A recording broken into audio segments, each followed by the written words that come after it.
Hey guys, I'm here at my workshop that I refer to as my organ shop because it started out and is predominantly used for repairing Hammond organs and Leslie speakers. As you've seen in previous tours, this is a shop that's shared by 3 or 4 different people, and there's also a house on the property. And since I just made some changes yesterday, I thought I'd do an updated tour. So, figured we'd just start. I'm just arriving here, so we'd go about it just as though I'm arriving.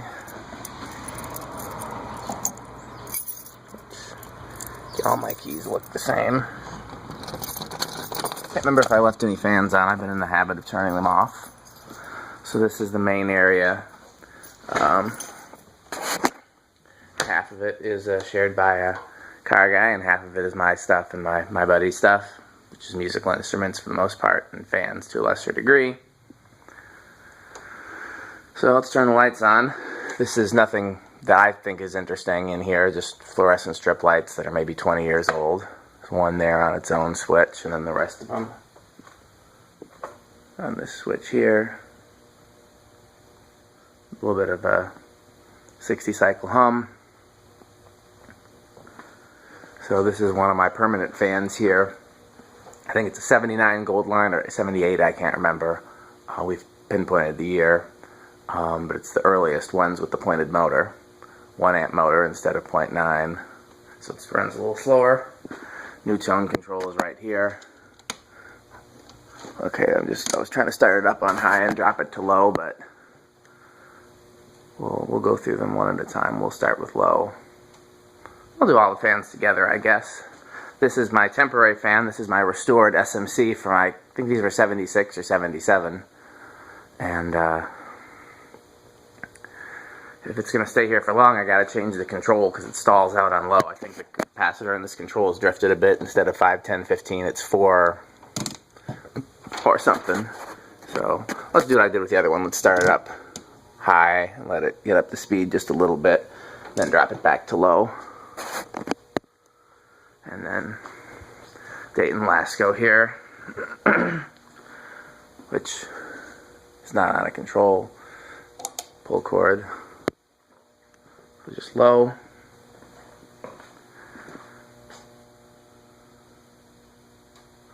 Huh? SMC's not stalling out unless I forgot to no, it's all the way. So while I'm turning stuff on, turn the heat on here. What is it here? It's like 60. It's not bad, but we can stand to be like 65. Somebody asked about the furnace. That's the furnace there. Bathroom. I got this sign from a fan collector, and I thought it was very appropriate for working on anything, so I think that fan collector also works on cars. So here I've got that little socket fan. And CFLs. I actually think the power is on and it's just been cold in here. Sometimes it doesn't start if it gets too cold. I've taken it apart and oiled the bearings and it doesn't make a difference. If it's cold in here, it just won't run. But yeah, it's clearly trying to run, so we'll come back when it warms up. It's and I guarantee it'll be spinning. So that's low, low. Over here, I got this organ set out because that's going to a church on Friday. Just a standard, cheap, generic shop light here. Nothing special, but I'll turn it on. Old silver face Pioneer receiver, belongs to my buddy. I got a bunch of stuff like this too. We love old silver face stuff. It's connected to these Scott speakers. They sound pretty great.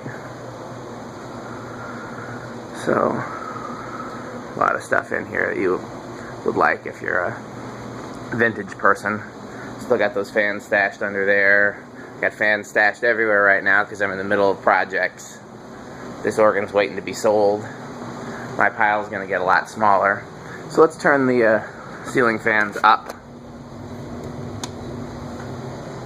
Medium low. Medium low. So back here, probably my coolest vintage fluorescent light. No manufacturer on it, so I don't know who made it, but the ballast says General Transformer Company. It's a 4-foot half pipe, all preheat. So let's turn that on and enjoy that.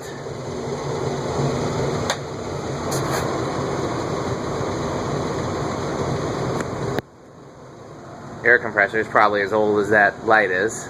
I can show you that for a second, but there's no point in leaving it running.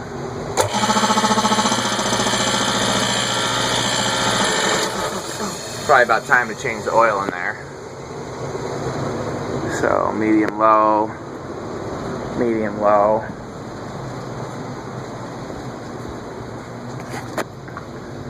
Medium high.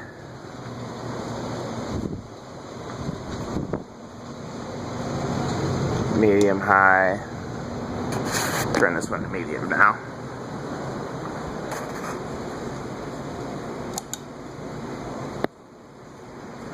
And this is my other shop fan here, this Freshened Aire. This is pretty cool. There's a little speed indicator on there too. I don't know if you can see it in the camera. Can you see it? Kind of. It's not picking up too well. Starting out on low.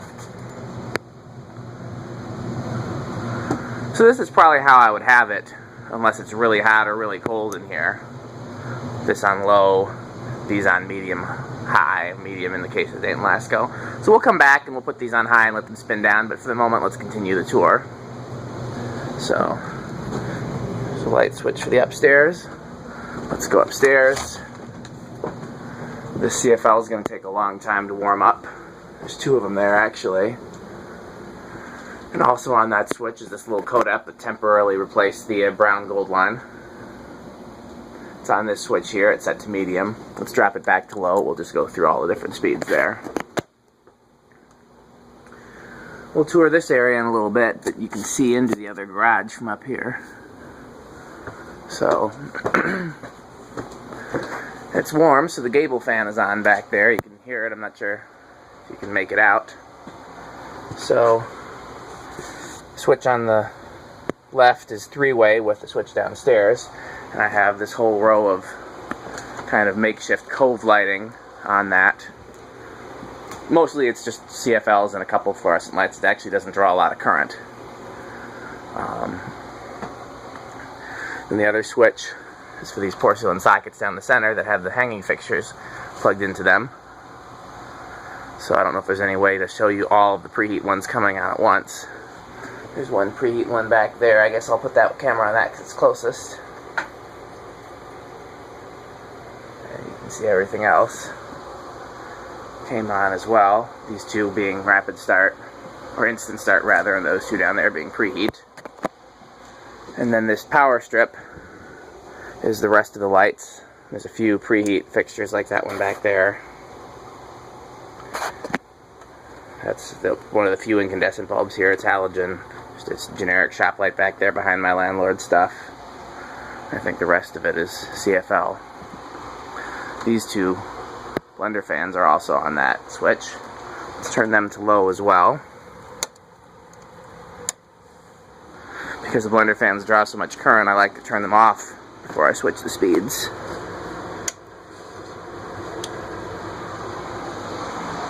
There's the Gable fan. There's no off for it. I can just unplug it. Thermostat cuts it on. It's over 75 degrees. And then that's a bypass switch that bypasses the thermostat and just keeps it running. But the only way to turn it off is to unplug it. I'm not sure why I wired it that way. I had a system. There was a reason why I wanted to be able to cut it on.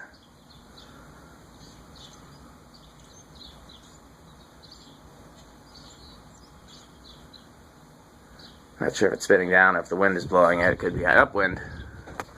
So that's low. Everything here is on low.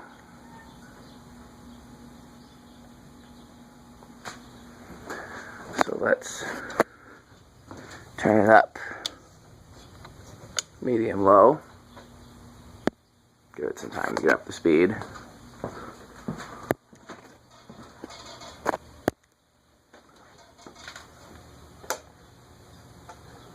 medium low.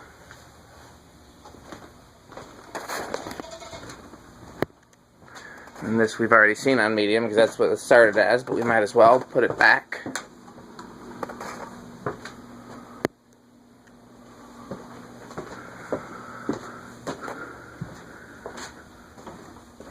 Okay, let's turn that one to medium high.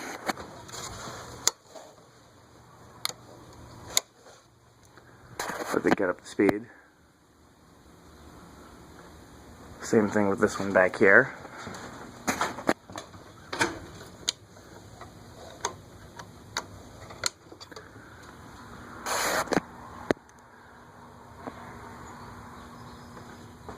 It's 81 degrees up here. There's a thermostat there I just checked. So medium high, medium high. So now everything is set to medium high, which is, again, if I was up here in this space working, that's probably where it would be. I don't know, 81 degrees, I might have these on high, it depends. But we'll leave them on medium high for now and continue the tour. So I guess I should get a close-up of the fixtures. These are 8-foot Duray, I'm not sure if I'm saying it right. 8-foot slimline fixtures. And these are from the 60s probably. These shop lights are from the 40s. There's a name on them. I can't remember offhand what they are. General Day-Lite Co. So those are more vintage fixtures. What else do I have up here that's vintage? Like cool vintage, not just the generic strip lights and stuff. Well, that's kind of cool there, that single tube strip light that's hanging. That's late 50s. Black tombstones, cloth covered wires, and ballast in it is 1 amp for a single tube. It's got a Westinghouse black end tube in it. Most of the vintage fixtures have the original tubes. Let's talk about that while I'm remembering. That, I believe, has the original tubes. They're, or close to. I mean, they're old enough to, if they're not the original tubes, they're maybe a few decades later, but still 60s at the latest. That has Sylvania lifelines in it.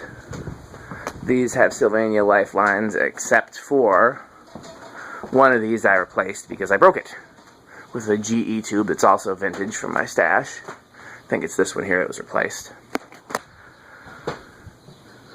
And I believe these are either all more Sylvania lifelines. Oh, yep, see, you can see. These are the tubes that I have the most of. Almost all my vintage fixtures came with them, even though I got them from different places. So we'll continue the tour, and we'll come back and play with the fans and things some more.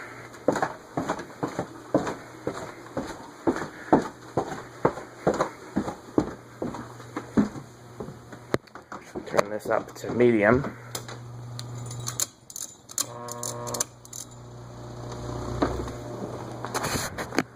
Everything here is also medium. See if that fan has started in here yet. The furnace cut off. Yep, see, that's all it needed.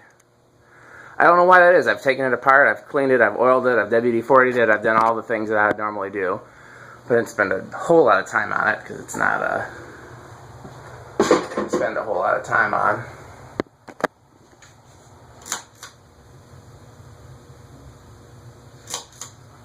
But yep, once it's warm in here, it starts right up. So the final addition to the project is I added some vintage stuff to the space next door here. To open the door, the CFLs should come on with a motion sensor. Yep, there they go. So I can't remember if I've ever showed this space in a video before I did the project. There are these 6 sockets up here. Only 2 of them, I think, had working bulbs. One was that one right there. The other one was that one right there. And my landlord wanted them to be on motion sensors. So there it is. There's another one, it's the 3-way all the way down there. I'll show you that in a bit. But I hung up my vintage Jolico, I don't know how to say it, the Woolworths fixtures. These actually came out of a house that's across the street from my parents that was built in the 50s, so they could have been original to the house. They're 50s fixtures with cloth wires, but they also could have come out of a Woolworths and been put in the house later, because these fixtures were in almost all the Woolworths stores. Then I hung the Dayton ceiling fan up there. And there's my other strip light that's kind of half pipe-ish. And the control is there. So let's turn those off. And turn the vintage fixtures on. They're all instant start or rapid start, so it's not going to be that interesting, but even so, that's what it looks like without them. And there's the fan. I went through that yesterday. Put it on low. I'll do like I did in the last video, give it last fans, and give it a chance to acclimate. Okay, that was it for the motion sensor. And while that's having fun on the various speeds, to show you that there's the other motion sensor. It saw me over there. So that was my project yesterday, in addition to hanging the fluorescent lights. So the tenant that rents the downstairs of the house parks his 2 cars in here, one of which is the Lincoln there. That he tells me everything about it works perfectly. There's just no air in the tires. I don't know why he doesn't just put air in the tires then. But he said, because I assumed that it at the very least needed new tires, and he said, nope, if I put air in those tires, I could drive it right out of here and it would purr like a kitten. So I think he should do that. And I told him so, and I told him that he should also give it to me. But he says once he retires, he'll do the first one, not the second. So, and the rest of the stuff in here that's not cars is my landlord's. It's mostly equipment to work on the property, lawn equipment, stuff like that, but there's also a lot of cool HVAC stuff in here. So let's do medium low. Turn these off again. Oh, nope, because that other sensor over there is on. So it's not gonna... It's interesting how they're wired. They didn't wire in like a normal 3-way switch, so I had to change the wiring. They wire in like... How do I get over here? They wire in like... well, not like anything else. They wire in parallel. So, if you think about it... There we go. If you think about it, if you have 2 light switches in parallel, and they're both on, when you turn one of them off, the lights are still on. If I really cared, I could turn that breaker off, but I'm not going to worry about that. It's clear they don't have a manual override for off. Okay. Medium high. I don't know if this fan will ever get used, but it was too cool not to put there. It's probably the most powerful fan I have, which is why I picked it for this space, because it's a big space and I was only going to put in 1 fan. I'd actually love to put in a second fan, but I can't figure out where to do so. Best thing I can come up with is in this corner back here, but can't figure out a way to do that and make it look like it's supposed to be there. And unless I put it in place of the light, and that would be odd. If I do put a fan there, I'd probably put that 4-blade brown Crompton Greaves there, or if I decide to paint the blades on that Union. So I'm open to suggestions if anybody has any ideas. I'm open to moving that strip light, but I want everything to look like it belongs, you know, which for the most part means symmetry. Obviously the garage door affects symmetry somewhat, but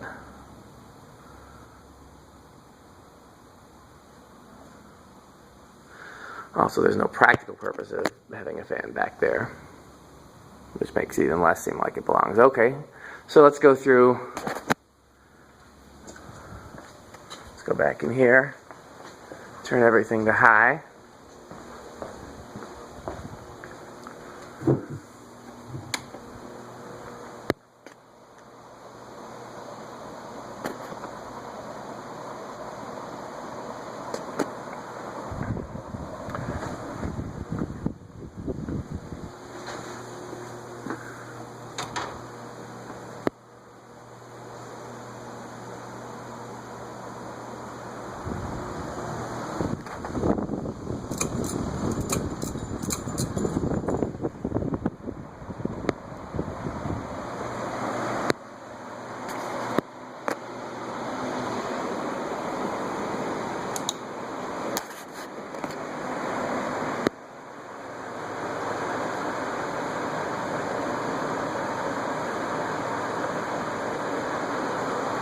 By far, the SMC is more powerful than the other industrials.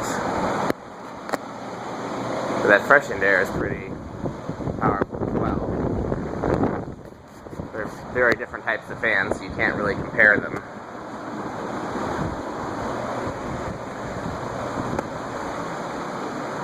Okay, let's turn them off. I'm going to try to do this as quickly as possible so we can get a relatively quick comparison on spin down.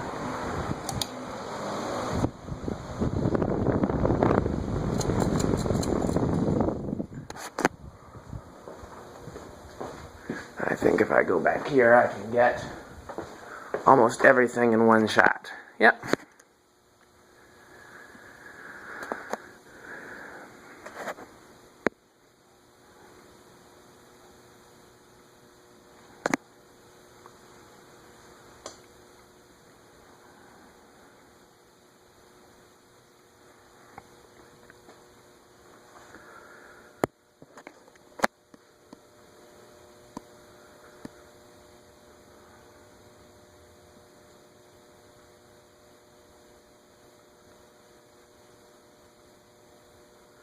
So I turned that SMC. Almost looks like I didn't turn it off, like I turned it to medium-low instead. Let me double check. No, it's off. It just has a very steady spin down.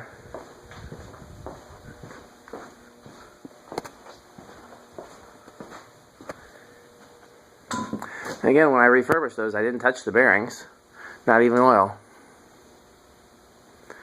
Whereas the gold line has definitely been oiled. I don't think the Dayton Lasko has either, but those are known for having good bearings despite being somewhat cheaply made fans.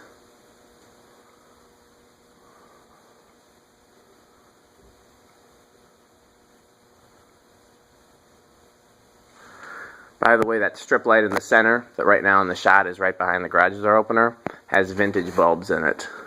The rest of them have altos that have been there probably since the shop was built. But the ballast and the bulbs went out in that center light. And so I replaced them both and I used bulbs for my vintage stash because that's all I have. I'm not going to buy new 8-footers when I have vintage ones.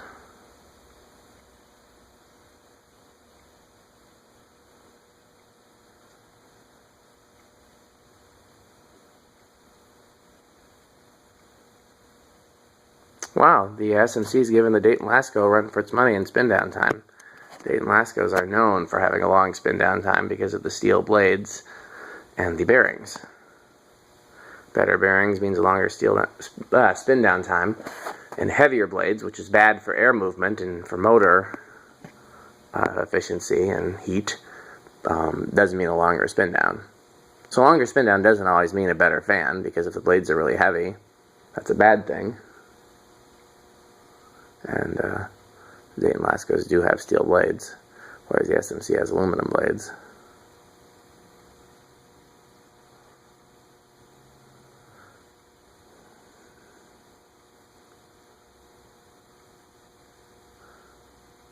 And I did power the SMC off first, slightly. So if Dayton Lasko wins by a hair, then technically it's a tie. Wow, looks like we got to give this one to the SMC. I wouldn't have expected that.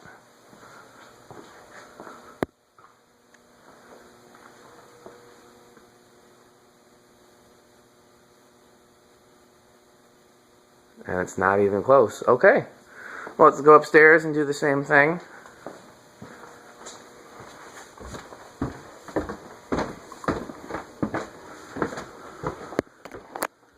Let's turn this to high.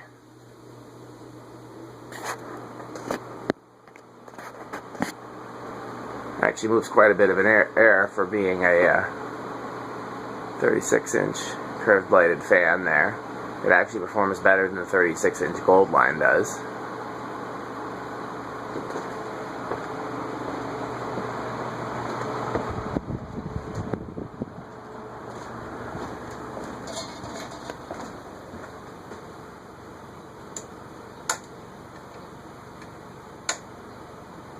I'm turning it the wrong way, aren't I? There we go, there's high.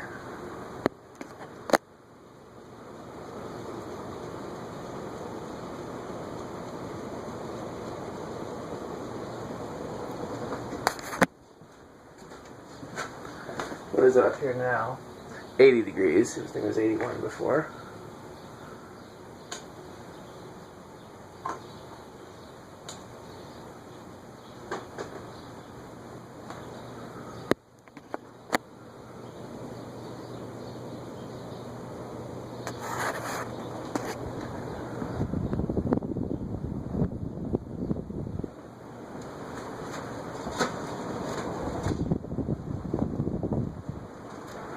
Okay.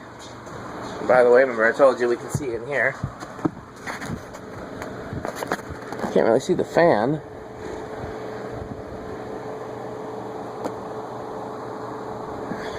Okay.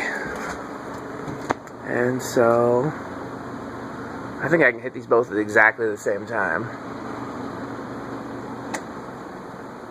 Yep.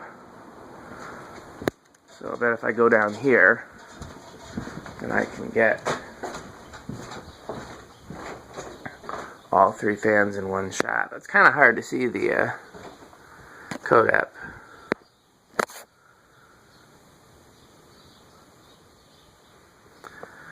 Now the Blenderfan closest to me has brand new bearings. The 3-blade Blenderfan has WD-40 and oiled bearings that bench tested as good as new bearings, and the Codep has oiled and WD-40 bearings that still seemed a little problematic, but I wasn't gonna crack the motor open. Blenderfans have fiberglass blades that are actually quite heavy, not as heavy as plastic blades, but I have to check and see if they're heavier than wood. They're definitely heavier than aluminum, which is what the Codep has. So the Codep has the blade advantage. The Emerson closest to me has the bearing advantage.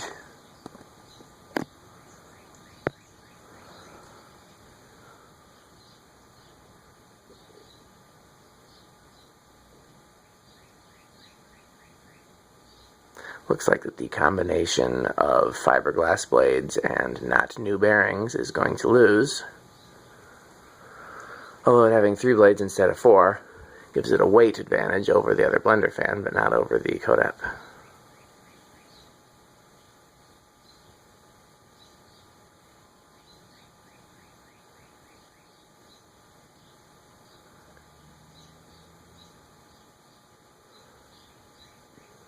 I'll tell you, I really do like that little Codep there.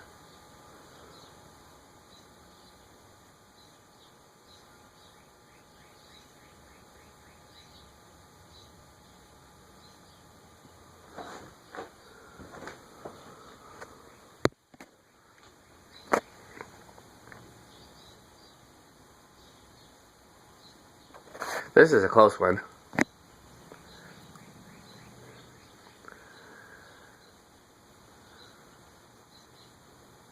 Looks like it's the Blenderfan by a nose. Yep, the Codep just stopped. Blenderfan is still going. New bearings. Nothing like them.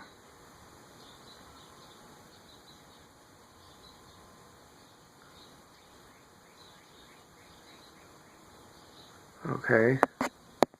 You can kind of see the leading edge blades down there from this angle. Let's plug this back in, which I'm trying to show it on camera while I plug it in. It's hard to do because of the reach, but okay. Let's turn these all back to the speed that I would have left them on. Why am I bothering with that? Just turning them back to medium, aka medium high.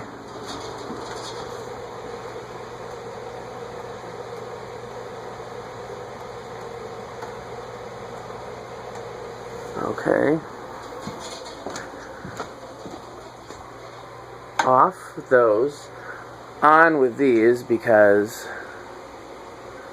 those turn on from the bottom of the stairs. I want to make sure that switch stays in the up position, because otherwise I won't know if I turn them off or not. Back to medium with that guy. Downstairs.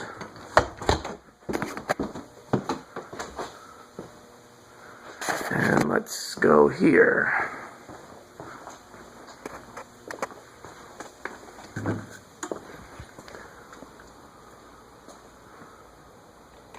Hi.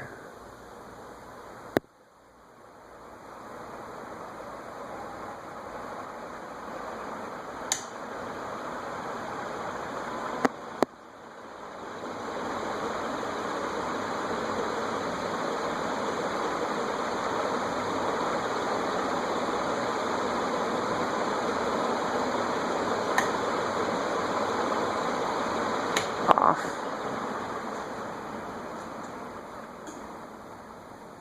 Those really don't make much of a difference in the camera, do they?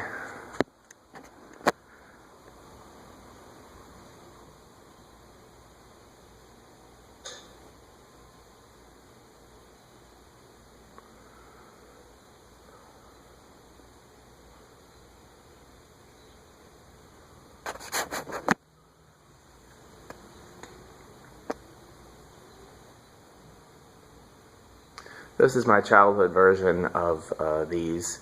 There was a historic theater that I got to perform at as a kid that had two of these, like over the front of the audience, like basically right in front of the stage, not over the stage. You know, one to the left and one to the right, and none over the rest of the audience. And they were connected to a relay to turn on when the HVAC system was on. So they would turn off and on several times during a show. And over time they replaced them both with the stamped version. Okay. Other thing I was going to show you, I did some other projects while I was here the other day. Nothing too special. But because people seem to be interested. That motion sensor, I don't know if it's going to turn on or not because there's a dusk to dawn sensor. That now has LEDs, and then the one that's not a motion sensor has CFLs. All those bulbs were burned out. These are halogen, and have not lost one yet. Those bulbs were burned out. I just used random bulbs from my stash. In this case, not only were the bulbs out, but the motion sensor was broken too, so I bought a whole new fixture from Menards. It was cheaper than buying the sensor separately, but then just replace the sensor. Those are more bulbs for my stash. They're just incandescents. Doesn't really matter since they're only on for a minute or two at a time. LEDs would be better, but I'm using up my incandescent bulbs.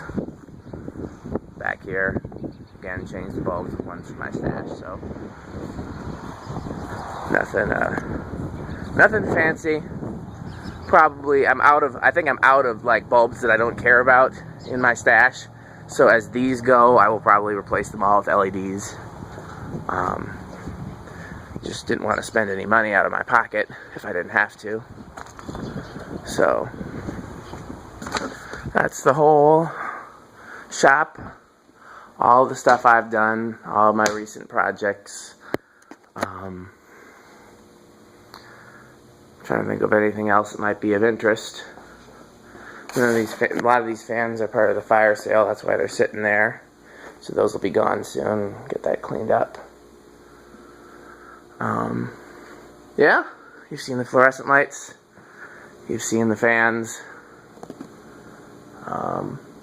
Open to suggestions. Like I said, this one probably not staying.